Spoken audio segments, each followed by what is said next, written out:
साध संगत जी, प्रेम से कहना धन निरंकार जी। एक नई साखी के साथ स्वागत है आप सभी का आपके ही अपने चैनल पर। आज की साखी का विषय है निर्मल मन। और साध संगत जी, आज की ये साखी एक सच्ची घटना है। ये बात है दक्षिणी भारत की। महंत धर्मदास जी का वहाँ आश्रम था। एक दिन उनके पास एक अहीर का लड़का आया। उसने महंत जी से निवेदन किया कि वो उसे अपनी सेवा का एक मौका दें। महंत जी उस लड़के के सरल हृदय से बड़े प्रभावित हुए और उन्होंने उस लड़के को आश्रम की गायों की सेवा और उन्हें जंगल में चराने का काम सौंप दिया और उस लड़के के गले में शालीग्राम जी को काले धागे से बांध दिया। अब वो अहीर गरीब दास जंगल में गायों को चराने के लिए ले जाने लगा। दोपहर का खाना वो अपने साथ ले जाता था। शाम का भोजन वो आश्रम में सभी के साथ करता था। रात को आश्रम में भजन कीर्तन होता था। उस लड़के का कंठ बड़ा सुरीला था। वो भी भजन बहुत अच्छे गाता था। अब एक बार एकादशी का दिन आया।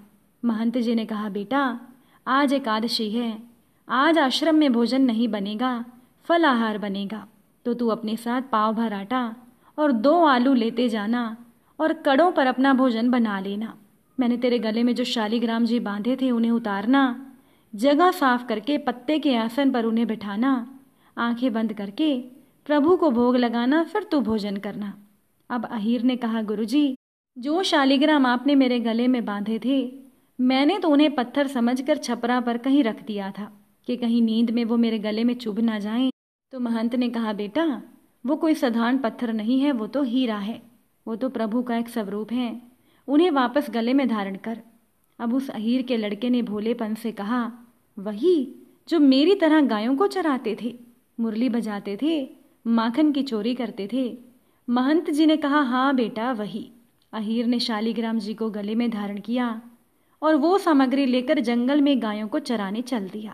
दोपहर को उसने भोजन बनाया और महंत जी ने जैसा कहा था वैसे ही उसने भोग लगाया। उसने 4 रोटी बनाई। उसने सोचा कि प्रभु 1 रोटी का भोग तो ग्रहण करेंगे ही।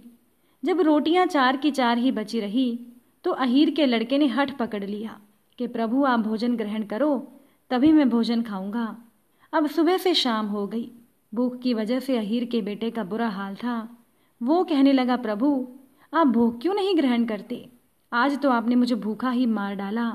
उस लड़के के इतना कहने की देर थी कि प्रभु बाल स्वरूप में आकर भोजन ग्रहण कर रहे थे। अहीर ने कहा, प्रभु आपने आने में इतनी देर क्यों कर दी? मुझे तो आपने दिन भर भूखा मार दिया। अगर आप पहले आ जाते तो आपका क्या बिगड़ जाता? भगवान श्री कृष्ण ने कहा, अगली बार जल्दी आऊँगा और मेरे साथ राधा जी भी आएंगी। तू सामग्री ज़्यादा लाना, मुझे दोष मत देना कि तू भूखा रह गया। अब जब अगली एकादशी आई तो उस अहीर ने महंत जी से ज़्यादा सामग्री की मांग की। वो कहने लगा कि इस बार भगवान श्री कृष्ण जी के साथ राधा जी भी आएंगी और इसीलिए मुझे ज़्यादा सामग्री की ज़रूरत है। अब महंत जी को उस लड़के की बातों पर विश्वास नहीं हुआ। उन्होंने सोचा कि इसको भूख ज़्यादा लगती होगी, इसीलिए ये ज़्यादा सामग्री मांग रहा है। महंत जी ने लड़के को ज़्यादा सामग्री देकर विदा कर दिया। अब प्रभु जी राधा जी के साथ आए। उन्होंने भोग ग्रहण किया। प्रभु ने कहा, अगली बार मैं रुक्मणी जी, सत्यभामा जी को भी लेकर आऊँगा, तो तू सामग्री और ज़्यादा लेकर आना। अहीर ने भगवान से कहा, प्रभु मैं तो आपको भोग लगाता हूँ, आपको सभी को साथ में लाने की क्या ज़रूरत है? भगवान श्री कृष्ण जी ने कहा, मेरी रानियां ये देखना चाहती हैं कि तू किस तरह भोग लगाता है, तो इस बार तो मेरी दोनों रानियां साथ आएंगी और अगली बार भी मेरी सभी रानियां आएंगी, तो तू ज़्यादा सामग्री ही लेकर आना। अब उस लड़के की बढ़ती हुई भोजन सामग्री की मांग को देखकर महंत जी को शंका होने लगी कि कहीं ये बाजार में सामग्री बेच तो नहीं आता। अब चौथी बार जब एकादशी का दिन था तब महंत जी ने उस लड़के का पीछा किया। अब महंत जी ने जो दृश्य देखा वो देखकर वो आनंद से भर गए। उन्होंने देखा कि भगवान श्री कृष्ण अपनी रानियों के साथ रोटी के छोटे छोटे टुकड़े ग्रहण कर रहे थे। भोग के बाद फिर रास होने लगा। भोले भक्त ने प्रभु के दर्शन करा दिए। महंत जी ने अहीर को प्रणाम करके कहा, आज से आप मेरे गुरु और मैं आपका शिष्य। आज से तुम महंत और मैं गायों को चराने का काम करूँगा। साथ संगत जी, निर्मल मन, सच्ची भक्ति और श्रद्धा हो तो प्रभु आते भी हैं, दर्शन भी देते हैं और भक्तों के भोग को ग्रहण भी करते हैं, और भगवान तो रंग को राजा भी बना देते हैं। साध संगत जी, एक बार एक लड़के ने पाठ के बीच में अपने गुरुजी से एक प्रश्न किया कि गुरुजी आप बताइए, क्या भगवान हमारे द्वारा चढ़ाया गया भोग खाते हैं? अगर खाते हैं तो वो वस्तु समाप्त क्यों नहीं होती, और अगर नहीं तो फिर भोग लगाने का फायदा ही क्या है? अब गुरुजी ने उस लड़के को तत्काल तो कोई जवाब नहीं दिया। वो अपना पाठ पढ़ाते रहे। उस दिन उन्होंने पाठ के अंत में एक श्लोक पढ़ाया।